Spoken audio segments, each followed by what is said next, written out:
முதல் வாசகம். இறந்த இயேசு உயிர்த்தெழுந்த பின்பு அவரோடு உண்டு குடித்த நாங்கள் இதற்கு சாட்சிகள். திருத்தூதர் பணிகள் நூலில் இருந்து வாசகம். அந்நாட்களில் பேரிது பேசத் தொடங்கி திருமுழுக்கு பெறுங்கள் என்று யோவான் பறைசாற்றிய பின்பு கலிலேயா முதல் யூதேயா முழுவதிலும் நடந்தது உங்களுக்கு தெரியும். கடவுள் நாசரேத் இயேசுவின் மேல் தூய ஆவியாரின் வல்லமையை பொழிந்தருளினார். கடவுள் அவரோடு இருந்ததால் அலகையின் கொடுமைக்கு உட்பட்டிருந்த அனைவரையும் அவர் விடுவித்து எங்கும் நன்மை செய்து கொண்டே சென்றார். யூதரின் நாட்டு புறங்களிலும் எருசலேம் நகரிலும் அவர் செய்த அனைத்திற்கும் நாங்கள் சாட்சிகள்.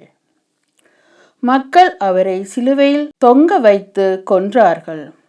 ஆனால் கடவுள் அவரை 3ஆம் நாள் உயிரோடு எழுப்பி காட்சி அளிக்கச் செய்தார்.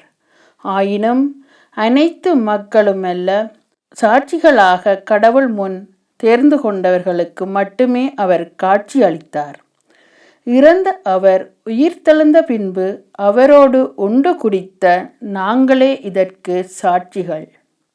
மேலும் வாழ்வோருக்கும் இறந்தோருக்கும் நடுவராக கடவுளால் குறிக்கப்பட்டவர் இயேசுதாம் என்று மக்களுக்கு பறைசாற்றவும் சான்று பகரவும் அவர் எங்களுக்கு கட்டளையிட்டார். அவரிடம் நம்பிக்கை கொள்ளும் அனைவரும் அவரது பெயரால் பாவ மன்னிப்பு பெறுவர் என்று இறைவாக்கினர் அனைவரும் அவரை குறித்து சான்று பகர்கின்றனர் என்றார். இது ஆண்டவரின் அருள்வாக்கு.